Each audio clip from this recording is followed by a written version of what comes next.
how he's going. Like to pay respects to old people and country where you are. And here where I'm reading now, here where Bunurong country, the Kulin Nations, in a much colder place than where you are. So I'm going to read this chapter, me. We're going to go through this yarn chapter from the book Sand Talk called Advanced and Fair. This chapter's called.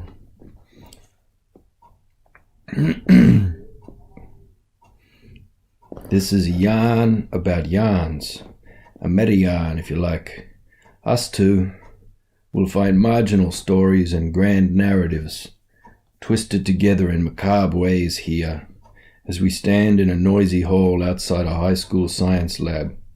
In front of us, we see a fairly typical science display. I lost my place. Fairly typical science display in a glass cabinet, a series of skull models representing human evolution. The skulls are colored in a sequence from most primitive to most advanced, from black to brown to beige to white. This same tone chart sequence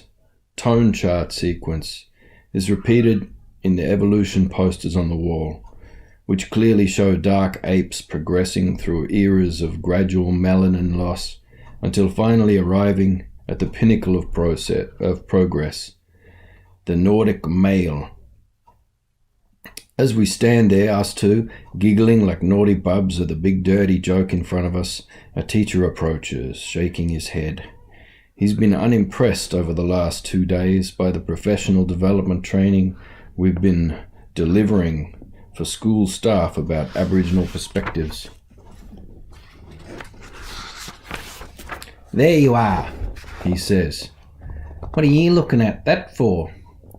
I suppose you're coming up with another fucking conspiracy theory to make us all feel like racists then. Yes, we say, that's exactly what we're fucking doing. My second son was born while I was writing this story. His name is Diver, after his great-great-grandfather, who was given that name by police when he was stolen from the bush as a child and made a ward of the state. He had no English name, so they called him that after he attempted to escape by diving into the river. His family and tribal affiliation are still unknown, however. This is a common ancestral story for a lot of Aboriginal people in Australia.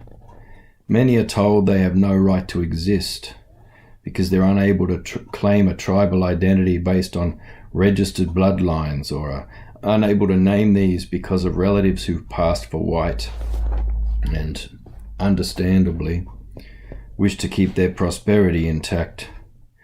There are a lot of Indigenous stories like this, and if they don't line up with the larger narratives driving policies and funding, they're often burned up and blown away, along with the people who carry them. One such larger narrative is that of the dying black race. This drove a policy of capturing and removing Aboriginal people in openly declared attempts to eradicate Aboriginality by breeding out dark skin in hopes of arriving at a final solution.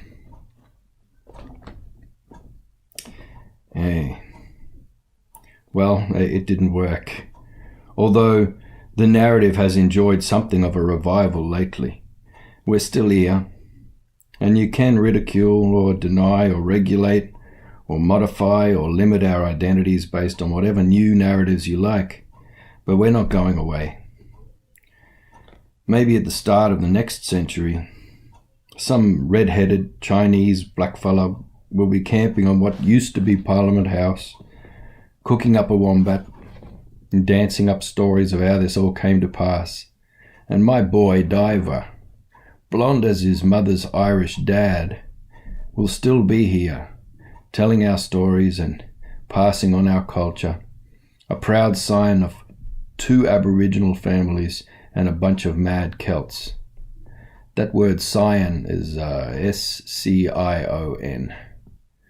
It means like descendant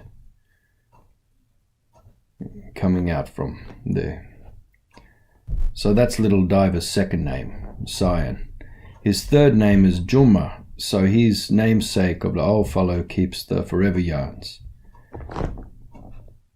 Our family stories will outlast the stories of this civilization, but at the moment they're almost invisible in the shadow of monolithic grand narratives like progress. The narrative of progress is grounded in the myth of primitivism, the widely held assumption that life before the industrial era was brief, brutish, savage, and simple. This is contrasted with the myth of development, of advanced societies and people from Europe representing progress and enlightenment. There must be an upward trend to show, to keep the illusion alive. When the masses come down with avatar depression or begin to chafe at the bleakness of their lives, they're reminded nightly on their screens of how terrible things used to be, how much better and longer and healthier our existences are today. Unpacking these narratives and retelling them from our Indigenous perspectives highlights a few inconsistencies in the story and a few parts that have been left out. Our standpoint strips away the dogma that constrains our minds and potential, allowing some room for higher order thinking that gives rise to intriguing questions. For example, if Paleolithic lifestyles were so basic and primitive, how did humans evolve with trillions of potential neural connections in the brain, of which we now use only a tiny fraction? What kinds of sophisticated lifestyles would be needed to evolve such a massive brain over hundreds of thousands of years? What kind of nutritional abundance would be needed to develop such an organ, made mostly of fat? How does the narrative of harsh survival in a hostile landscape align with this fact? If our prehistoric lives were so violent, hard, and savage, how could we have evolved to have such soft skin, limited strength, and delicate parts? The stereotypical caveman does not stand up well to this line of questioning, but still he persists in our hearts and minds, internalized by Indigenous and non-Indigenous people alike. It is such a prolific image in contemporary civilization that if I ask you to stop reading and picture it in your mind for a minute, you'll then open your eyes and see that my next sentence describes that image perfectly. A broad-nosed, thick-browed, hairy savage, dressed in animal skins, is standing with dull eyes and a wooden club in his hands, possibly over the supine form of a woman he just knocked out to drag back to his cave. For this chapter, I paid homage to that Western cliché by carving 2 wooden clubs. In my clan, these are referred to as yukpoink or law sticks. They communicate custodial claims to places and stories, asserting cultural authority and even ownership of objects and resources. They can be stuck into the ground to show a claim to place or objects alongside them. The stories of the person carrying them may be etched or painted into the business end of the club. Smaller ones may also be used as message sticks to carry stories and knowledge to different groups and territories. But if you dug them up in the ancient dirt at the bottom of a cave, it would be hard to imagine any utility for them beyond bludgeoning. The 2 clubs are carved from beefwood, and they are floored with a number of cracks in the surface of the wood that have been filled with a black sap used as a kind of glue or putty. There are cracks in the stories I'm sharing here too, the grand narratives and the cheeky counter-narratives I'm presenting to disrupt them. Real cheeky.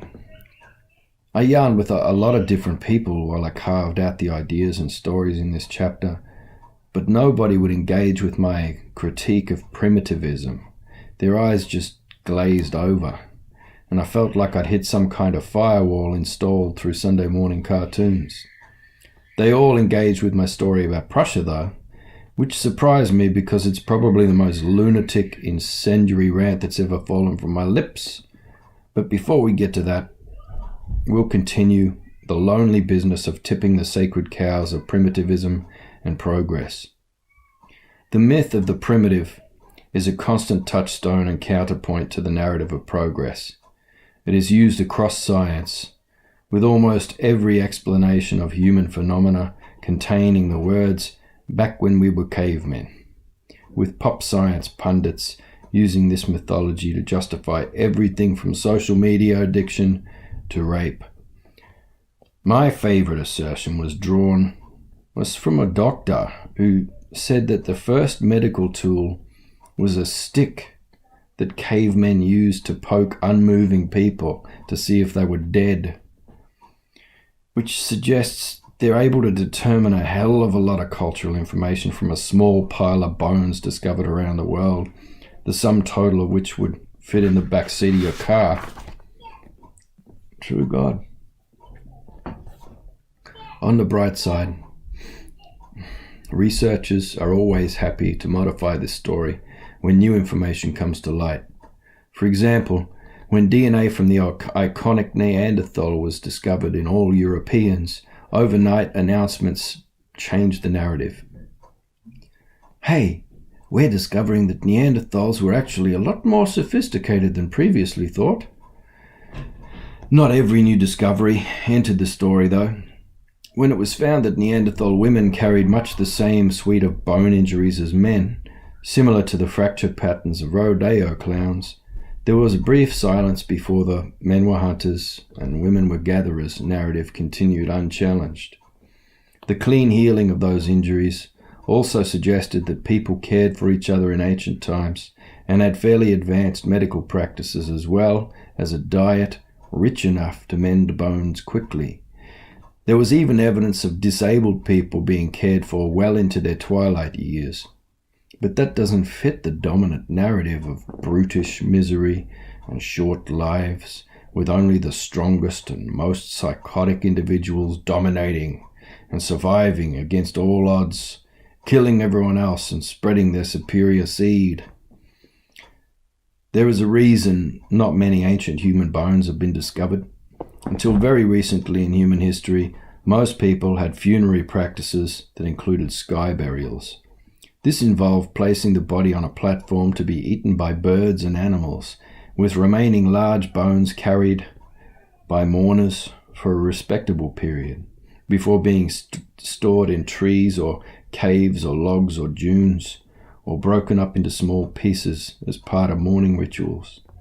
Those big bones were usually the skull and thigh bones. Later in history, those bones would become a symbol of heathen terrorists known as pirates. Still later, they would be used as a symbol warning of poison and death. So the sky burial has been forgotten, and people are left wondering why there's not many bones to find, and why the ones they do find are fairly miserable specimens. It's probably because those specimens belong to rogues, bandits and outcasts who had nobody to care for them after death, which is an interesting data set to build an entire prehistory from. But still, they built that narrative. You'll find no other area of science outside of pro-smoking doctors in the 1950s that has manufactured more fanciful tales from limited evidence. These tales were projected onto all encounters with Southern Hemisphere Indigenous people in an orgy of confirmation bias that manifested as weirdly diligent mass hysteria.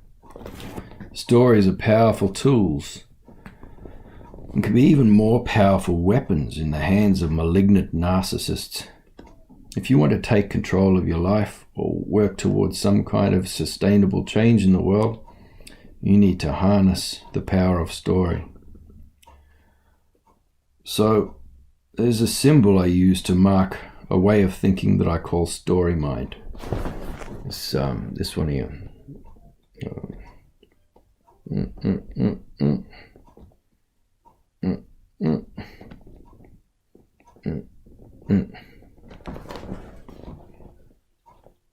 There's more to narrative than simply telling our stories.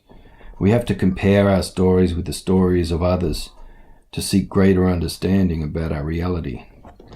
It's a test of validity and rigor for new knowledge. The symbol shows two people sitting, bringing their stories together to share through sand talk, to extend their knowledge. False narratives do not stand up well to this kind of analysis. Story mind is a way of thinking that encourages dialogue about history from different perspectives, as well as the raw learning power of narrative itself. Narrative, it's the most powerful mechanism for memory. While isolated facts go only to short-term memory or mid-term memory with repetition, as for studies with exams, story goes immediately to long-term memory. If you can make up a story or know a story, it connects metaphors, locations, and language triggers to help you remember something you're studying. It will save time and increase your long-term recall. Stories are also called yarns, but yarning as a verb is a different process altogether. The symbol represents the yarning process as well as narrative, because this is the process by which stories come together and begin to have meaning. Without yarning, stories are just something to put children to sleep. There has to be an exchange of stories if you want to be awake and grown. Yarning is more than just a story or conversation in Aboriginal culture. It's a structured cultural activity that is recognized even in research circles as a valid and rigorous methodology for knowledge production. Inquiry and transmission. It's a ritual that incorporates elements such as story, humor, gesture, and mimicry for consensus building, meaning making, and innovation. It references places and relationships and is highly contextualized in the local worldviews of those yarning. It has protocols of active listening, mutual respect, and building on what others have said, rather than openly contradicting them or debating their ideas. There is no firm protocol of only one person speaking at a time, although the mutual respect protocol ensures that interjections are in support of what the speaker is saying, enriching what is being said. There is no talking stick protocol. The talking stick idea was appropriated by the West from Native American culture. So if you see anybody doing that. This back and forth yarning style, though, it neutralizes the unpleasant phenomenon that occurs in many conversations, meetings, or dialogues of one person grandstanding and waffling on while the rest of the group drowns in polite boredom. Monologues are rare in Aboriginal culture, unless a senior person is telling a long story or an angry person. Well, yeah. Angry person is airing grievances. There is a lot of overlapping speech that makes yarning vibrant and dynamic and deeply stimulating. It is non-linear, branching off into diverse themes and topics, but often returning to revisit ideas in ways that find connections and correlations between diverse sets of data that would otherwise not be found in more analytical modes of dialogue.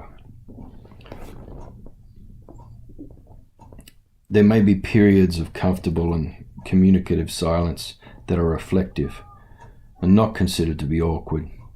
The end point of a yarn is a set of understandings, values, and directions shared by all members of the group in a loose consensus that is inclusive of diverse points of view.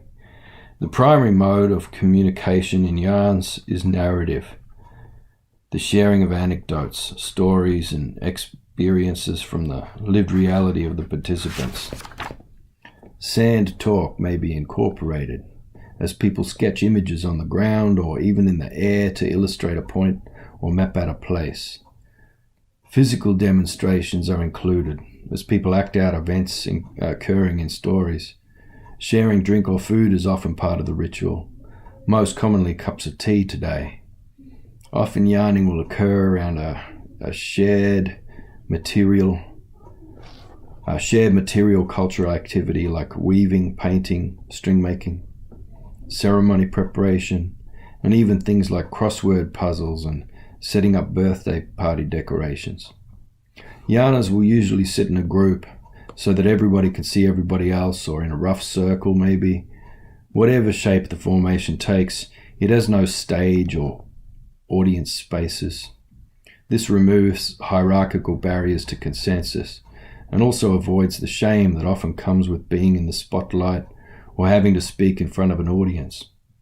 Some group members may have more authority and respect than others if they're senior people, but that authority is usually used to pull people back into line when they break protocol, rather than to pursue ego-driven agendas. Usually. Yarns and yarning can be more than tools to enhance memory and engagement. They can be a disruptive innovation that is empowering and liberating when transferred to contemporary media. Unfortunately, this potential is usually lost in the widespread indigenized genres of dreamtime stories and personal recounts and gammon yarning circles. While this kind of narrative is important, it lacks the power of critical Indigenous lens on the world. Strong Indigenous voices need to be doing a bit more than just recounting our subjective experiences. We also need to be examining the narratives of the occupying culture and challenging them with counter-narratives. This is difficult though, because every time we win some small space for Indigenous critical perspectives in any institution, conservative pundits insist we must be promoting the history of Western civilization, particularly in the education system, and I agree. We should be examining the history of this civilization in schools very closely. There is a reason ideological battles and culture wars filled with rhetoric about patriotism and nation building are fought around schools and schooling. Schools are sites of political struggle in this civilization because they're the main vehicles for establishing the grand narratives needed to make progress possible. The entire history of globalization hinges on the story of modern public education, how it began and why. I often wonder what would change if people were able to see this story retold from the perspective of an Aboriginal person reading back through old Federation documents and the earliest syllabuses from Prussia. The answer is, it would be an outlandish conspiracy theory that has no place in a glass cabinet full of skulls. That's why I'm going to tell it here. While most of the facts are verifiable, I've been very selective in which facts I use to build the narrative. I created the story to illuminate the way history can be twisted to suit the interests and narratives of the people who write it. But mostly I write for a laugh. It is fun to imagine what history would look like if it were written not by the winners, but by losers like me. The story of modern public education, then, is a story of transition between an age of imperialism and an age of modern globalization. It begins, like all stories about civilizations, with the theft of land from indigenous people.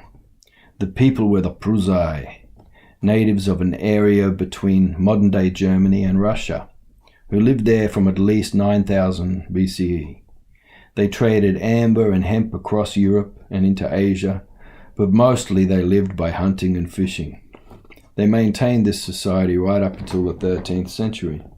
In the south, trouble had been brewing for centuries. Germanic and other Nordic refugees from previous Roman invasions, also from rising sea levels, from starvation as a result of degraded soil caused by recent incursions of agriculture. Those refugees went Viking across Europe. Viking was a verb meaning raiding in those days. These boat people really were a problem. They had overrun Britain and changed that island forever, although Roman and Celtic invaders had already been there before them, so the poor old British copped a triple dose of colonial abuse. The Prusai, however, were lucky enough to escape the worst of this colonization process for many centuries. For a while at least, they continued their traditional lifestyle, along with many other indigenous nations to the north. You might notice this has taken a while to get around to the modern education system, but yeah, in an Aboriginal, like, deep time view of history, you got to go back a bit. This isn't far back for us. This is like 5 minutes ago, and it all explains a lot, as you'll see.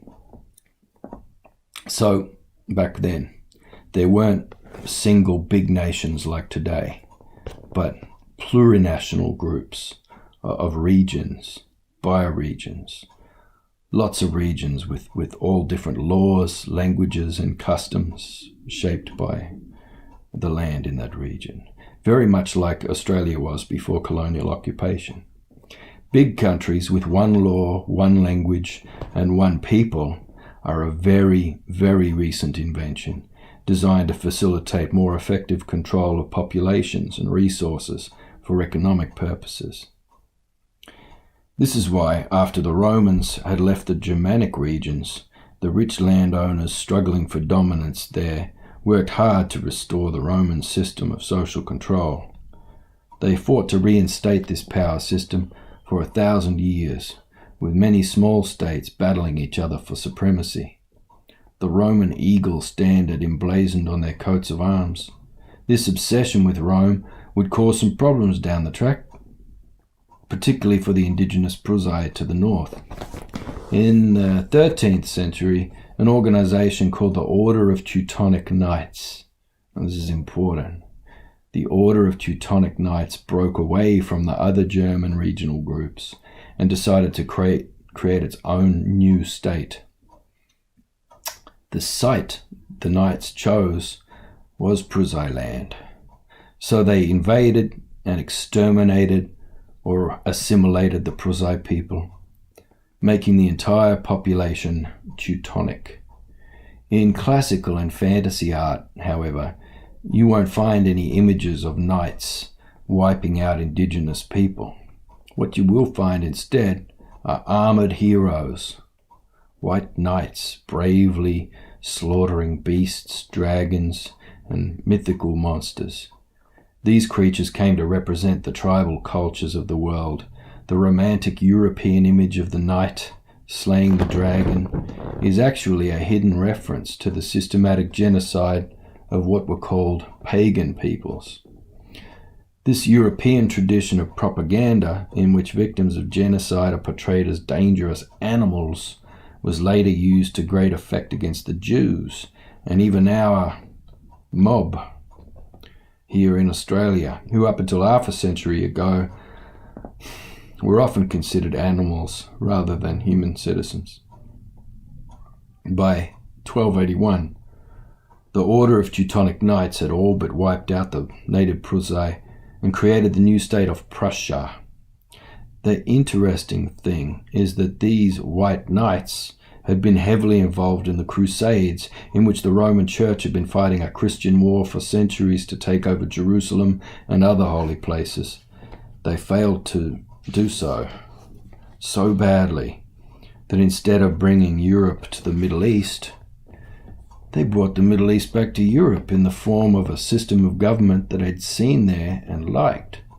This system was in its final stages of decline during the Crusades in the Middle East, with most of the Middle Eastern forests and farming lands stripped bare and turned into desert by the ravages of the world's first civilizations. In the following centuries, the survivors had begun returning to more sustainable ways of life, tribalism, subsistence agriculture, and pastoralism, sheep herding, goat herding, camel herding, a way of life that would later be turned upside down again by 20th century Anglo oil interests. The failed model, borrowed by the Teutonic Knights, wasn't invented in the Middle East. It had its origins in an unsuccessful Asian experiment of large states with total government authority and rampant expansion and production. This was completely alien in Europe, which was used to a system of petty warlords and oligarchs struggling chaotically over dwindling natural resources, while local peasants in villages persisted much as they had since the beginning of the Iron Age, periodically disrupted by the activities of the powerful. The exotic new system introduced by the Teutonic Knights was all about absolute power concentrated into one highly organized central government that would control the daily lives of all. Remember too that these new Prussians had just spent 1,000 years trying to replicate the system of control that they had experienced under the Romans, who had originally conquered Germania. Britain and the US later mastered Rome's imperial method, a system of establishing indigenous elites to keep conquered peoples in check, promoting lateral violence and competition to make subjugated peoples self-policing vassals. Prussia even adopted the Roman symbol of the eagle as a logo, which was later picked up by the United States and the Nazis. Rome introduced mesmerizing dreams of power and control that have not been easy to shake, even in modern history. By the 18th century, Prussia, under Frederick the Great, had become one of the greatest powers in Europe, despite its small size and lack of natural resources. This was due to the fact that it had a larger permanent military force than anyone else. No other country could force so many of its citizens into the army full time. The Prussian system was one of total control, which successfully managed to coerce the population into complete submission to the will of the government. Creating a massive standing army was not a problem for them. Over a century later, the US military would adopt their formula for maintaining permanent standing armies on the advice of a Prussian military consultant named Friedrich Wilhelm von Steuben. Prussia didn't stop there. The more rights it stripped from Prussian citizens, the more powerful it became. Frederick the Great's nephew continued this process, depriving every adult of all rights and privileges. Then, in 1806, the Prussians suffered a shattering military defeat at the hands of Napoleon. After their beaten soldiers fled from certain death, the Prussians decided to turn their attention to the children. Here's where it began. They realized they had to start young if they wanted to instill the kind of obedience that would override the fear of death itself. The government decided that if it could force people to remain children for a few extra years, that it could retard social, emotional, and intellectual development and control them more easily. This was the point in history when adolescence was invented, a method of slowing the transition from childhood to adulthood so that it would take years rather than, for example, the months it takes in Indigenous rites of passage from childhood to adulthood. This delayed transition, intended to create a permanent state of childlike compliance in adults, was developed from farming techniques used to break horses and to domesticate animals. Bear in mind that the original domestication of animals involved the mutation of wild species into an infantilized form with a much smaller brain and an inability to adapt or solve problems. To domesticate an animal in this way, you must do three things. 1. Separate the young from their parents in the daylight hours. 2. Confine them in an enclosed space with limited stimulation or access to natural habitat. 3. Use rewards and punishments to force them to comply with purposeless tasks. Effectively, the Prussians created a system using the same techniques to manufacture adolescents and thus domesticate their people. The system they invented in the early 19th century to administer this change was public education. The radical innovation of universal public schooling, followed by streaming into trade, professional, and leadership education. It was all arbitrated by a rigorous examination system, on top of the usual considerations of money and class. The vast majority of Prussian students, over 90%, attended the Volksschule, where they learned simple versions of history, religion, manners, and obedience, and were drilled endlessly in basic literacy and numeracy tasks. Discipline was paramount. Boredom was weaponized and deployed to lobotomize the population. This system worked so well that Prussia became one of the most powerful countries in the world at a time when the idea of nations, rather than regions, kingdoms, tribes, or city-states, was first being promoted as the dominant form of social organization on the planet. The Prussians began to make plans to spread the institution of schooling as a tool for social control throughout the world, as it facilitated the kind of uniformity and compliance that was needed to make the model of nationhood work. The US could testify to the effectiveness of Prussian education as a tool for domination and power, as American educators had been making pilgrimages to Germany for more than half a century. Excitingly, test schools across America proved that the artificially induced phenomenon of adolescence was achievable outside of Prussia and Germany too. In 1870, Prussia got its revenge on France by annihilating the French military in the Franco-Prussian War and immediately established Germany as a unified nation-state. The dream of the Teutonic Knights finally realized. After that, the Prussian education system and the new institution of extended childhood became all the rage around the Western world. It was modified to some extent, probably because the Prussian model seemed a bit weird, even to the power-hungry ultra-rich of Europe. It was so all-encompassing that women were required to register each month with the police when their menstruation started. Prussia was described jokingly as an army with a country, or a gigantic penal institution.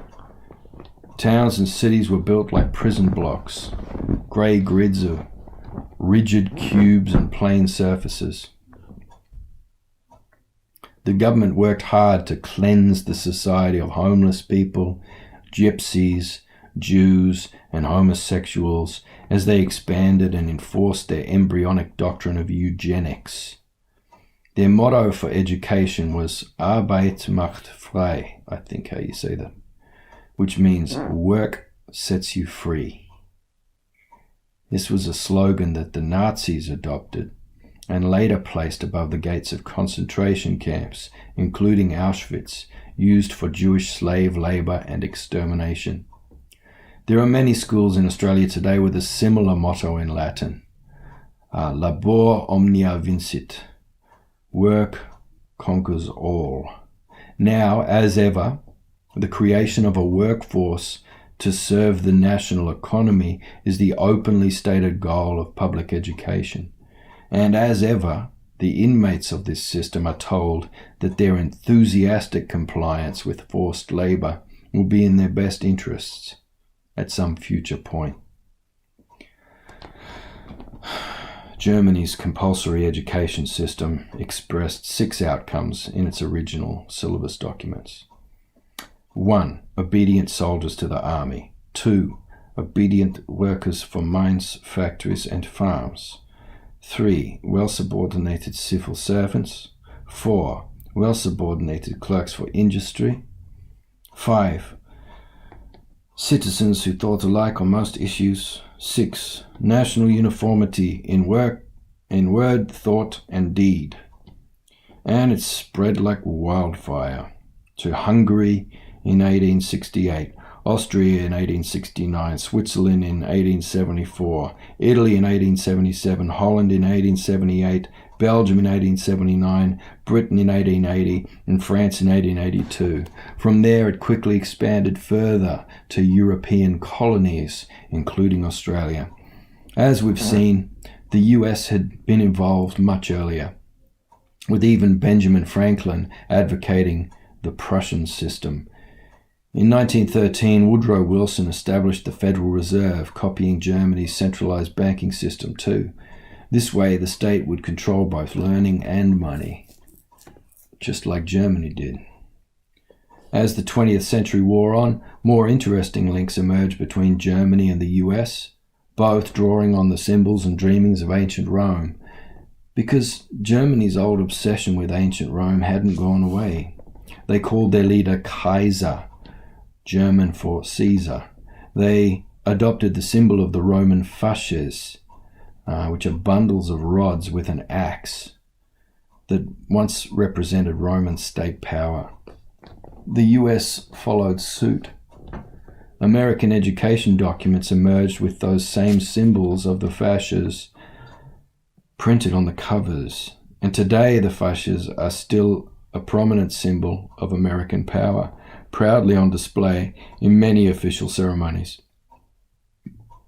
The Roman fasces came to represent a whole modern belief system around social control and national domination. That's where fascism got its name from. And a version of the Roman salute was famously adopted by the Nazis. In that period when Hitler was Times Man of the Year in America, 3 times I think, the pseudoscience of eugenics that the Nazis so enthusiastically adopted was popular throughout the Western world. It was big. It purported to legitimate a decades-old tradition of white supremacy that had earlier informed the nationalist values established during Australia's federation and exemplified by the White Australia policy, kicked off by Edmund Barton and Alfred Deakin, which is the name of the university where I work now. But that's all right. I got my doctorate from James Cook University, so we're just one big happy family. Anyway, not just in Australia, but all around the world, new systems of education, nationalism, finance, corporatism, and social control were informed by fascist ideas and theories from Germany and the United States, encouraging the extermination of indigenous people and minorities, just like the white knights of yore. Cataclysms followed as new nations that had missed out on the empire-building activities of the Age of Discovery tried to catch up with their land-rich neighbours. When the smoke cleared, lands and power and blame were redistributed unevenly amongst the survivors, and a new world emerged with new stories providing a sanitized history of good triumphing over evil. In Italy, for example, it used to be common knowledge, but now all but forgotten, that Hitler's fascist partner in crime, Mussolini, exterminated the Cavernicoli, a cave-dwelling people who were still maintaining a Paleolithic culture. He called them La Vergogna d'Italia, the shame of Italy.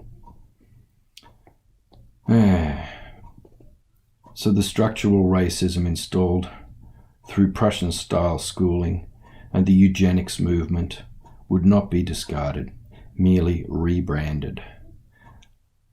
Later, following long civil rights struggles and campaigns for social justice, racial inferiority was renamed cultural difference.